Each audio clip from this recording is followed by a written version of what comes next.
తల్లి ఎంత తగ్గింపు మనస్తత్వం కలిగి జీవించిందంట ఆ తల్లి. అంతే కదండి.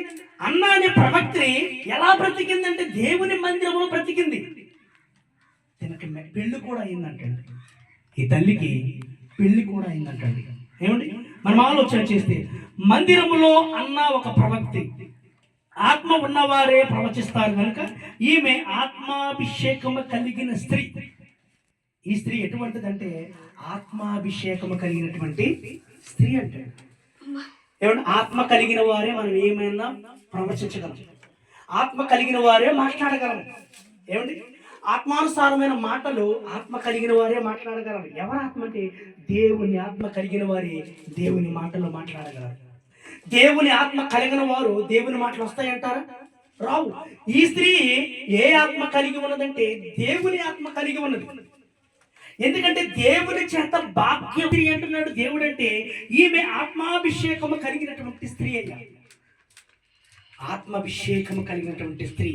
ఈ స్త్రీ బ్రతుకు నిజానికి వర్ణాతీతం. అంటే ఎంత చెప్పుకున్నా తక్కువే. ఈ స్త్రీ బ్రతికిన బ్రతుకు మనం ఎంత చెప్పుకున్నా తక్కువగానే చెప్పినట్టు ఉంటుంది. అంటే అటువంటి బ్రతుకు బ్రతికినటువంటి స్త్రీగా మనకి అన్న ప్రవక్తిని కనబడుతూ ఉంది. అపోస్తుల కార్యములు 2వ అధ్యాయము, అపోస్తుల కార్యములు 2వ అధ్యాయము 18వ వచనం మనం చూసినట్లయితే, అపోస్తుల కార్యము 2వ అధ్యాయము 18వ వచనం మనం చూసినట్లయితే, ఆ దినములలో నా దాసుల మీదను నా దాసురాండ్రి మీదను నా ఆత్మను కుమ్మరించేదను కనుక వారు ప్రవచించెదరు. దేవునికి మహిమ కలుగును గాక. ఇక్కడ ఆలోచన చేస్తే ఈ అపోస్తుల కార్యములో దేవుడు ఏమని మాట్లాడుతూ ఉన్నాడంటే ఆ దినములు అంటే ఏ దినములు అంటే మనం ఆలోచన చేస్తే మనం మాట్లాడే టయానికి, మనం ఏదైనా ప్రవచించే టయానికి దేవుడు ఏం చేస్తాడంటే మనకి ఇప్పుడు ఈ దినము, ఈ రోజు నేను మాట్లాడుతూ ఉన్నాను, ఆ దినములలో ప్రవక్త్రి మాట్లాడింది. ఎవరు? అన్న అనే ప్రవక్త్రి మాట్లాడింది. ఈ ప్రవక్త్రి మాట్లాడుతున్న సమయంలో దేవుడు ఏం చేస్తాడంటే ఇప్పుడు ఆయన దాసుల మీద, అంటే ఆయన దాసులమైన మేము దాసులు అంటే ఇప్పుడు ఎవరైతే వాక్యాలు ప్రకటిస్తూ ఉంటారు, ఎవరైతే వాక్యాలు, ఆడవాళ్ళలో కూడా వాక్యాలు చెప్పేవాళ్ళు ఉన్నారు కదండి, స్త్రీలలో కూడా ప్రవచనాలు చెప్పేవాళ్ళు ఉన్నారు కదా, మగవాళ్ళనే కాదు ఆడవాళ్ళు కూడా ఉన్నారు. కాబట్టి ఇప్పుడు ఆడవాళ్ళ మీద నేను, మగవాళ్ళ మీద అంటే దాసుల మీద నేను, దాసురాండ్రి మీద నేను దేవుని ఆత్మ కుమ్మరిస్తాడంటండి. దేవునికి మహిమ కలుగును గాక. ఈ రోజు నిలబడి మాట్లాడుతూ ఉన్నానంటే ఇవి నా మాటలు కాదు. ఎవరి మాటలు ఇవి? దేవుని మాటలు. ఎందుకంటే దేవుని ఆత్మ చేత నేను అభిషేకింపబడ్డాను, దేవుని ఆత్మ చేత నేను అభిషేకింపబడ్డాను. కాబట్టి ఆ అభిషేకం ద్వారా నేను మాట్లాడుతున్నటువంటి మాటలు, ఆ అభిషేకం ద్వారా నేను మాట్లాడుతున్న మాటలు ఎలా ఉంటాయంటే అందుకంటున్నాడు, ఇదిగో అంత్య దినముల యందు నేను మనుషులందరి మీదకి నా ఆత్మను కుమ్మరిస్తానయ్యా. అంత్య దినములు అంటే ఇప్పుడు మనం బ్రతుకుతున్న బ్రతుకులు ఎటువంటి బ్రతుకులు తెలుసండి? ఇది అంత్య దినములు. మన బ్రతుకుతున్న బ్రతుకులు అంత్య దినములో బ్రతుకుతున్నాం.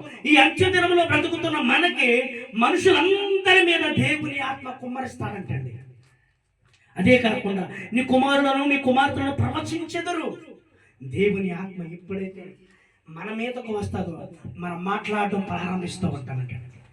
ఏం మాట్లాడతామంటే పనికి మాటలు కాదు మనం మాట్లాడేది, దేవుని మాటలు మనం అనేక మందితో మాట్లాడతాము. దేవునికి మహిమ కలుగును గాక. దేవుని వాక్యాలు అనేక మందికి బోధిస్తాము. ఎప్పుడో చెప్పన, దేవుని ఆత్మ ద్వారా మనం అభిషేకింపబడినప్పుడే, దేవుని ఆత్మ ద్వారా మనం అభిషేకింపబడినప్పుడే మనం ఏం చేయబడతాం అంటే మాట్లాడతాం, ప్రవచిస్తామంటండి. ఎప్పుడు అంటే దేవుని ఆత్మ మన మీద కుమ్మరించబడాలి. దేవుని ఆత్మ ద్వారా మనం జీవించాలి.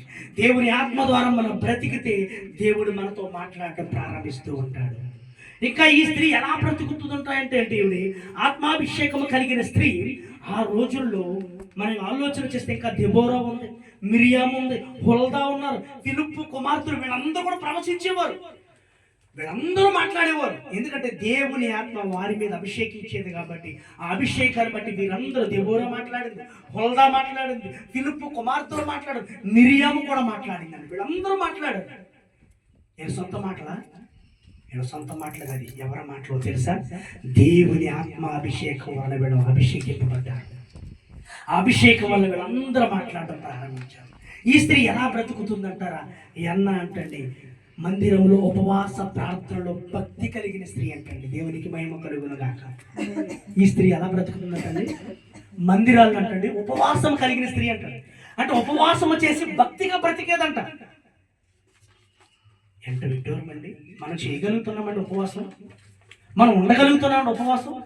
ఈ తల్లి మందిరంలో ఎలా ఉంటుందంటే ఉపవాస ప్రార్థనలతో భక్తి కలిగిన స్త్రీ అంటే భక్తిగా బ్రతుకుతుందంట. ఎంత చక్కగా ఆ రోజుల్లోనే తన సమయాన్ని వృధా చేయకుండా ఆ రోజుల్లోనే తన సమయాన్ని వృధా చేయకుండా గొప్ప ప్రార్థనా పరురాలుగా గడిపినటువంటి స్త్రీ అంటండి. ఈరోజు మనకి సమయం ఉన్నా దేవుని మందిరానికి రాలేము. ఈరోజు మనకు సమయం ఉన్నా వాక్యాన్ని వినలేము. ఈరోజు మనకు సమయం ఉన్నా దేవుని మందిరంలో ఉపవాసం కూడా ఉండలేము. ఈరోజు మనకు సమయం ఉన్నా దేవుని వాక్యాన్ని కూడా నేర్చుకోలేకపోతున్నాం. అవునా కదండి? ఈ తల్లి ఆ రోజుల్లోనే ఎంత భయంకరమైన రోజులండి. ఇప్పుడు ఎంత భయంకరమైన రోజులు. అప్పుడు కూడా విమోచకుడు వస్తాడు అనేటువంటి రోజులు కూడా చాలా భయంకరమైన రోజులు. విమోచకుడు వస్తాడు అనేటువంటి రోజులు కూడా చాలా భయంకరమైన రోజులు. ఆ రోజుల్లో మళ్ళీ ఎలా బ్రతికిందంట అంటే చాలా యథార్థవంతంగా, చాలా ప్రార్థనా పరురాలుగా, సమయాన్ని ఎక్కడా కూడా వృధా చేయకుండా, కాలయాపన చేయకుండా, కాలాన్నంతా వృధా చేయకుండా దేవుని మందిరంలో గడపడము ప్రారంభించిందండి ఈ తల్లి. మనం ఆలోచన చేస్తే ఇక్కడ లూకా సువార్త 2వ అధ్యాయము 36వ వచనము 37వ వచనము చూద్దామండి. లూకా సువార్త 2వ అధ్యాయము 36వ వచనము 37వ వచనం మనం చూసినట్లయితే 36లో చెబుతున్నాడు, మరియు ఆషేరు గోత్రికురాలను పనుయేలు కుమార్తెనైన అన్నాను ఒక ప్రవక్త్రి ఉండెను. ఆమె కన్యత్వము మొదలు 7 ఏండ్లంటండి తన భర్తతో కాపురం చేసిందంటండి. ఎన్ని సంవత్సరాలు చేసిందంటండి? 7 సంవత్సరాలు తన పెనిమిటితో కాపురం చేసిందంట. కన్యత్వం మొదలుకొని అంటే తను ఎక్కడా కూడా పెళ్లి చేసుకోకుండా ఎక్కడా కూడా ఆ తల్లి కన్యత్వము కోల్పోలేదు. మీకు అర్థమవుతుందండి? తన పెళ్లి చేసుకోకుండా ఎక్కడా కూడా ఆ తల్లి కన్యత్వం అనేది కోల్పోలే. అంటే దేవుని యందు భక్తితో బ్రతికింది, దేవుని యందు యథార్థత మనసుతో బ్రతికింది. ఇప్పుడు ఇవాళ రోజుల్లో చాలా మంది కూడా పెళ్లి కాకుండానే కన్యత్వాన్ని కోల్పోయే స్త్రీలు అనేక మంది ఉన్నారు ఈ లోకంలో. పెళ్లి కాకుండానే గర్భవతులవుతున్న స్త్రీలు ఉన్నారు ఈ లోకంలో. కానీ ఈ తల్లి తన కన్యత్వాన్ని ఎప్పుడు కూడా ఎక్కడా పోగొట్టుకోలేదండి. ఈ తల్లి తన కన్యత్వాన్ని పోగొట్టుకోకుండా దేవుని కోసమే తన జీవితాన్ని అర్పించేసిందంటే. అందుకే ఆ తల్లి కన్యత్వం నుండి కూడా ఎలా బ్రతికిందంటే తన పెనిమిటితో సుమారుగా 7 సంవత్సరాలు కాపురం చేసినట్లుగా మనకు లూకా సువార్త 2వ అధ్యాయము 36వ వచనంలో మనకు కనబడుతూ ఉన్నదండి. అంటే 7 సంవత్సరాలు ఎక్కడ అంటే పెళ్లికి ముందు ఏ తప్పు చేయలేదు, పెళ్లి తర్వాత కూడా ఆ స్త్రీ ఏ తప్పు కూడా చేయలేదు. ఎవరితో కూడా వేలు వెత్తి చూపించుకోలే, ఎవరితో కూడా నువ్వు తప్పు చేస్తావని అనిపించుకోలే, ఎవరితో కూడా నువ్వు తప్పుడు స్త్రీ అని అనిపించుకోలేదు. ఈ స్త్రీ ఎలా బ్రతికిందంటే కన్యత్వం పోకముందు కూడా అలాగే బ్రతికింది, కన్యత్వం పోయిన తర్వాత కూడా అలాగే బ్రతికింది. ఈ రోజుల్లో భర్తలు చనిపోతే వెంటనే పెళ్లి చేసుకునే స్త్రీలు ఉన్నారు లేరంటే? భర్తలు చనిపోతే వెంటనే పెళ్లి చేసుకునే స్త్రీ ఉన్నారు. ఏమండి, భర్తలు చనిపోకపోయినా బ్రతుకుండగానే అక్రమ సంబంధాలు పెట్టుకునే స్త్రీలు ఉన్నారు. మీకు అర్థమవుతుందండి? కానీ ఈ స్త్రీ అలా లేదు. ఈ స్త్రీ ఎలా పొందాయా అంటే ఈ స్త్రీ జీవితం ఎలా పొందాయంటే తన పెళ్లికి ముందు కూడా ప్రభు యందు భయభక్తులు కలిగి యథార్థంగానే బ్రతికింది. తన పెళ్ళైన తర్వాత కూడా తన భర్తను ఎక్కడా మోసపరచకుండా, అన్యాయం చేయకుండా అదే బ్రతుకున్నట్లుగా మనకి అన్న ప్రవక్తి కనబడుతూ ఉన్నది. దేవునికి మహిమ కలుగును గాక. మరి ఈ స్త్రీ వలె నీవు నేను బ్రతకగలుగుతున్నామా? ఈ స్త్రీ వలె నీ జీవితము నా జీవితము దేవునికి అర్పించగలుగుతున్నామా? ఈ స్త్రీ వలె మనము కూడా దేవుని మందిరంలో యథార్థముగా బ్రతకగలుగుతున్నామా అనేది మనం ఆలోచన చేసుకుంటే మనం ఎవ్వరము కూడా అన్నా వలె బ్రతకలేకపోతూ ఉన్నాం. మన జీవితం ఎప్పుడు వృధా అయిపోతూ ఉన్నది. మన జీవితం ఎప్పుడు దేవునికి అంకితం అవ్వట్లేదు. మనుషులకు అంకితం అయిపోతుంది, లోకానికి అంకితం అయిపోతుంది. కానీ దేవునికి అంకితం ఏ జీవితం కూడా అవ్వట్లే. దేవునికి దూరం అయిపోతూనే బ్రతుకుతున్నాం. ఈ తల్లి ఇక్కడ ఎలా బ్రతుకుతుందయ్యా అంటే ఆమె కన్యత్వము మొదలు 7 ఏళ్ళు పెనిమిటితో సంసారము చేసి బహుకాలము గడిచినది. 84 సంవత్సరములంట విధవరాలే ఉందంటండి. ఎన్ని సంవత్సరాలంటండి? 84 సంవత్సరాలంటండి. 84 సంవత్సరాలు విధవరాలై ఉందంటండి. అంటే ఇప్పుడు ఈవిడ వయసు ఎంత ఉంటుందంటారు?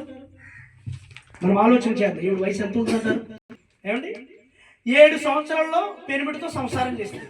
84 7 ఎంత అండి? 91 సంవత్సరం. ఏమండి?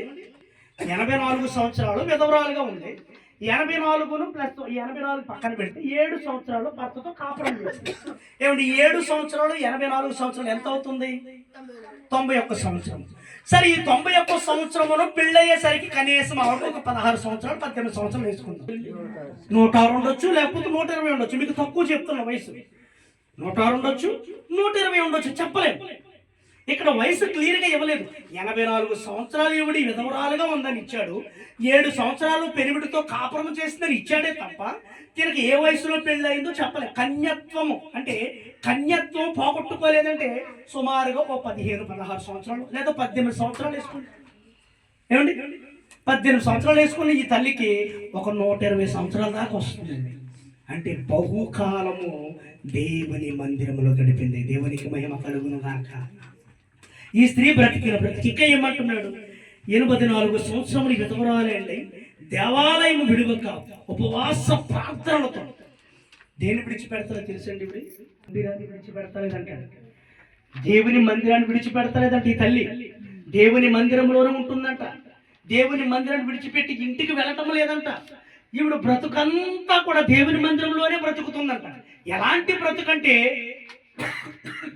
ఆహారం కాదు, ఆహారం తినట్లే, మంచినీళ్ళు త్రాగట్లే. మరి ఎలా బ్రతుకుంటుంది ఈ తల్లి అంటే, ఈ తల్లి బ్రతికే బ్రతుకంట దేవుని మందిరంలో ఉపవాసముతో బ్రతుకుతుందంటాడు. దేవునికి మహిమ కలుగునుగాక. దేవుని మందిరంలో ఉపవాసముతో బ్రతుకుతుందంటండి ఈ తల్లి. ఆలోచన చేయండి. మనం ఆలోచన చేస్తే దేవుని యొక్క సన్నిధానంలో ఈ తల్లి ఎలా జీవిస్తుందా అంటే ఉపవాసముతో జీవిస్తుందంటాడు. ఉపవాసముతో. ఈ అన్న అనే ప్రవక్త్రి ఎలా బ్రతుకుతుందంటే దేవుని మందిరములో ఎలా జీవిస్తుందా అంటే ఉపవాసముతో బ్రతుకుతుందంటండి. ఉపవాసముతో ఈ బాక్స్ కూడా చెప్తున్నాను. అంటే దేవుని మందిరములో ఈ తల్లి ఎలా బ్రతుకుతుందంటే విశ్వాసముతో బ్రతుకుతుందంటే. ఏంటా విశ్వాసము, ఏంటా నమ్మకము అని ఆలోచన చేస్తే ఈ స్త్రీ మందిరములో ఎలా బ్రతుకుతుందంటే ప్రగాఢమైన విశ్వాసము. అంటే ఇక విశ్వాసానికి మితి లేదు.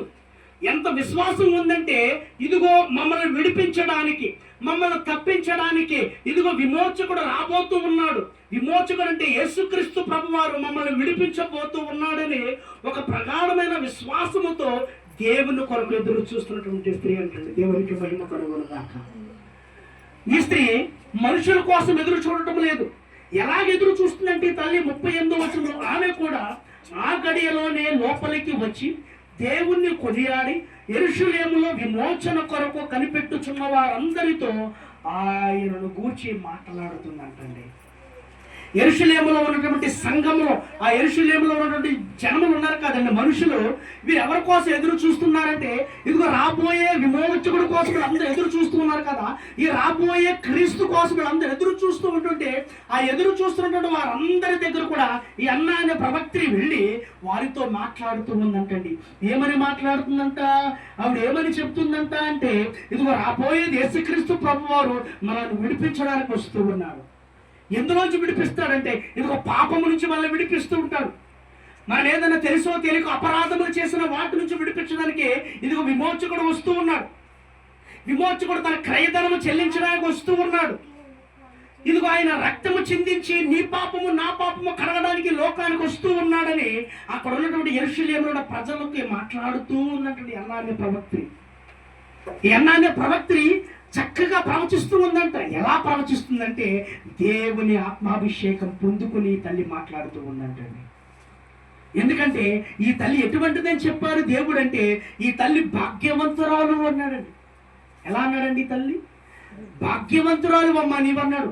అవును, ఆస్తిలో కాదు ఈ తల్లి భాగ్యవంతురాలు, లేదా బంగారం సంపాదించడంలో కాదు ఈ తల్లి భాగ్యవంతురాలు, లేదంటే వెండిని సంపాదించడంలో కాదు ఈ తల్లి భాగ్యవంతురాలు. ఆత్మాభిషేకము కలిగి ఆత్మతో సత్యముతో దేవుని సన్నిధానంలో ఎల్లవేళలా విడిచిపెట్టకుండా ఆరాధన చేస్తుంది కాబట్టి ఈ తల్లికి దేవుడి పెట్టిన బిరుదు నువ్వు భాగ్యవంతురాలు అమ్మ అన్నాడు. దేవుని ఏనాడు విడిచిపెట్టలే, దేవుని వాక్యాన్ని ఏనాడు విడిచిపెట్టలే. 84 సంవత్సరాలు దేవుని మందిరంలోనే గడిపింది ఈ తల్లి. మనకి గట్టిగా ఒక రోజు గడపలేదు. మనం భాగ్యవంతుడు కూడా కాదు, నేను భాగ్యవంతుడి కాదు, మీరు భాగ్యవంతుడు కాదు. కారణం ఏంటంటే మనం కనీసం ఒక్క 2-3 గంటలు కూడా దేవుని మందిరంలో గడపలేదు. అవునా కాదు?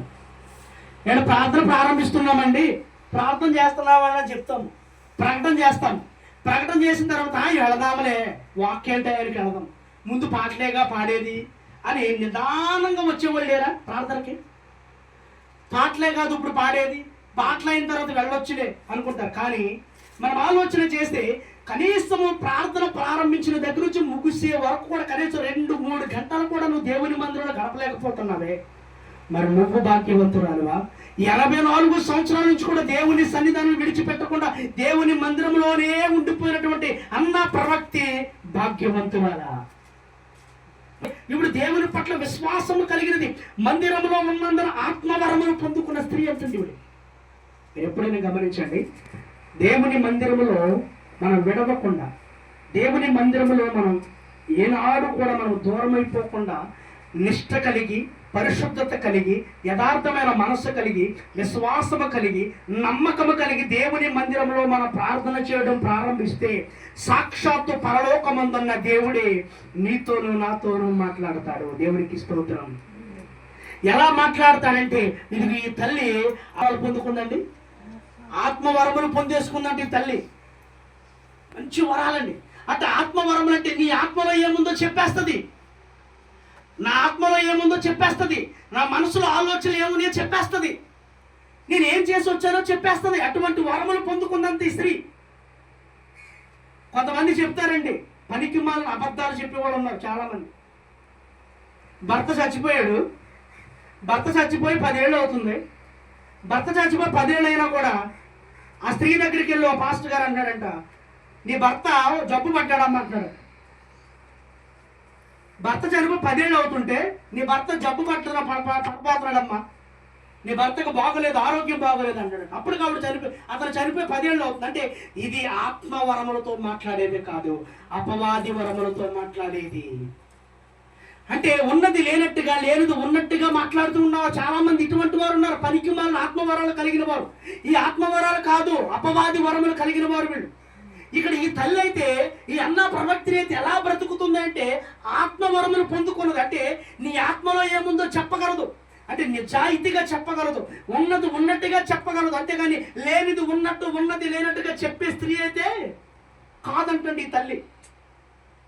నీ ఆత్మలో ఏముందో నాకు తెలుస్తుందా, నా ఆత్మలో ఏముందో మీకు తెలుస్తుందా? కానీ ఈ తల్లికి తెలుసంట. అటువంటి గొప్ప వరం ఇచ్చాడండి దేవుడు. దేవునికి స్తోత్రం. అటువంటి వరములతో నింపాడంటే దేవుడు ఈ తల్లిని. మనమేమో ఏదో ఈ తల్లి మాట్లాడుతూ ఉంటాడు, మనసులో ఒకలాగుంటే మనసులో ఇంకొకలాగుంటే ఇంకోలా మాట్లాడుతూ ఉంటాడు, పనికిరాని మాటలు మాట్లాడుతూ ఉంటారు, ఇటువంటి ఆలోచనలు మాట్లాడుతూ ఉంటారు. ఇటువంటి ఆలోచనలు మాట్లాడేవాడిని ప్రజలు ఎక్కువగా నమ్ముతున్నారు, కానీ ఉన్నది ఉన్నట్టుగా మాట్లాడేవాడిని ఎవరు కూడా నమ్మట్లేదంటండి. ఇలాంటి పనికి మాలిన మాటలు చెప్పేవాళ్ళే నమ్ముతున్నారు. వీళ్ళే మాకు దేవుళ్ళు అనుకుంటున్నారు, వీళ్ళే మాకు దేవుళ్ళు అనుకుంటున్నారు, వాళ్ళ వెనకాలే తిరుగుతున్నారు తప్ప ఉన్నది ఉన్నట్టుగా బైబిల్లో ఉన్న వాక్యాన్ని ముక్కుసూటితనముగా చెప్పేవాడిని ఏ వ్యక్తి కూడా నమ్మటంలే, ఏ వ్యక్తి కూడా వారి దరిదాపుల్లో కూడా వెళ్ళటంలే. కారణం ఏంటంటే వాళ్ళకి ఏం కావాలి అంటే ఇలాంటి అబద్ధపు మాటలు చెప్పేవారే కావాలి, కానీ నిజము నిజాయితీగా ఉన్నది ఉన్నట్టుగా చెప్పే వాక్యాలు ప్రకటించే దైవ సేవకుడు వారికి పని లేదు. ఈ తల్లి చూడండి ఏం పొందుకుందంటే మందిరంలో ప్రవచనం వరం పొందుకున్న స్త్రీ అంటండి ఈ తల్లి. ఆ మందిరంలోనే వారి హృదయాల్లో ఏముందో చెప్పేస్తుందండి ఈ తల్లి. ఆ మందిరం ఈవిడ నిజం మాట్లాడుతుందండి, అవునండి నిజమే అంటున్నారు. అటువంటి ఆత్మవరములు పొందుకున్న స్త్రీ అంటండి ఈ తల్లి. నా ఆత్మలో ఏముందో చెప్పేస్తుంది, మీ ఆత్మలో ఏముందో చెప్పేస్తుంది, ప్రతిదీ వివరించేస్తుంది ఆ తల్లి, ప్రతిదీ చెప్పేస్తుంది ఆ తల్లి. ఎందుకంటే 84 సంవత్సరాలు దేవుని మందిరాన్ని విడిచిపెట్టకుండా బ్రతికిందంటండి ఈ తల్లి. దేవునికి స్తోత్రం. ఆత్మాభిషేకం చేయగానే ఆత్మవరములతో నిండిపోయి ఆత్మలో ఎవరెవరి ఆత్మలో ఏమేమి ఉన్నాయో అవన్నీ కూడా పనికేస్తుందంటండి. అవన్నీ పనికేస్తుంటే ఎవరికి సౌండ్ లేదంట చెబుతుంటుండే. ఎందుకో చెప్పనా, దేవుని ఆత్మతో నింపబడింది ఈ తల్లి. ఈరోజు మనము కూడా దేవుని ఆత్మతో నింపబడదుము కాక, మనము కూడా దేవుని వాక్యానుసారమైన జీవితాన్ని కలిగి జీవించుదుము గాక, మనము కూడా దేవుని యొక్క ఆత్మాభిషేకము మనం అందరం కూడా పొందుకుందుము గాక. ఒక అన్న ప్రవక్తి అనే బ్రతకాలండి. మనము కూడా బ్రతకలేకపోతాం.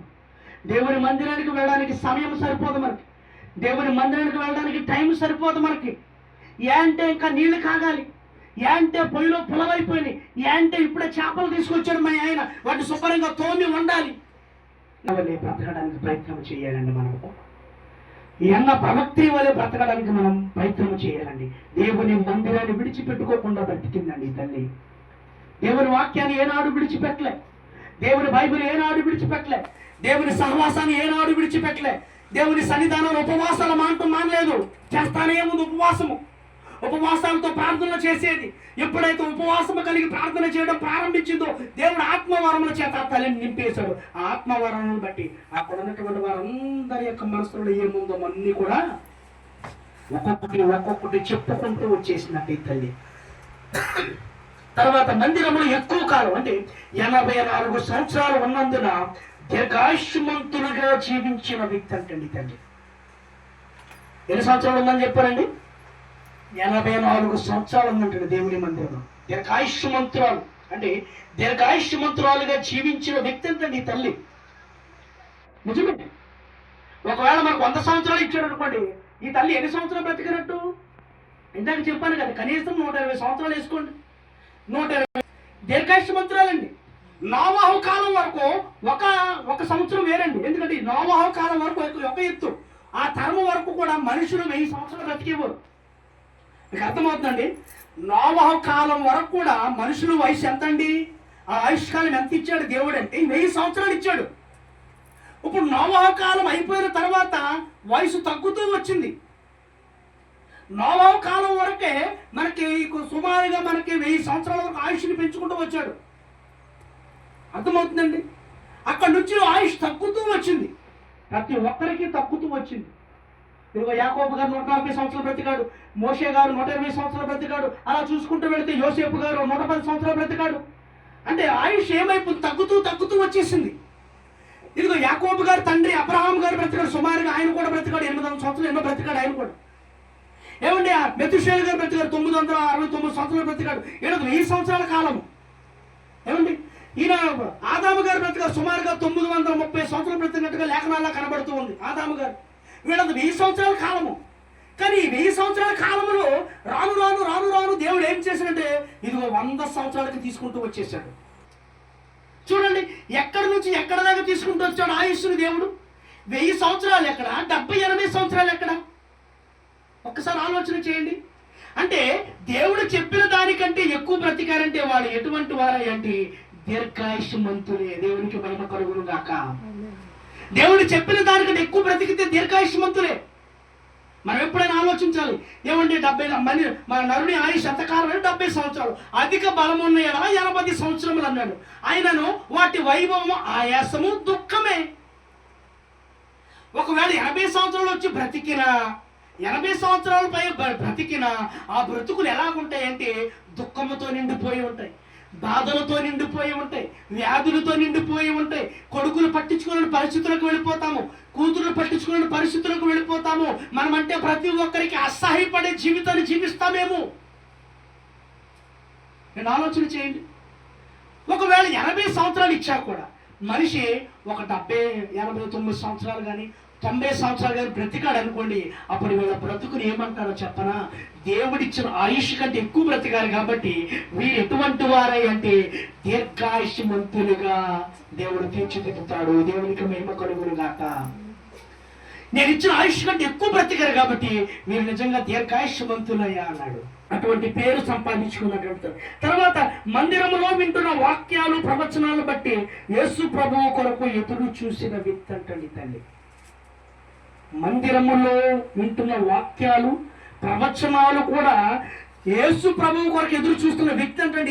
ఎంటర్టైన్మెంట్ కోసం వెళ్తారు తప్ప దేవుని వాక్యానికి లోబడి ఎవరు వెళ్ళరు.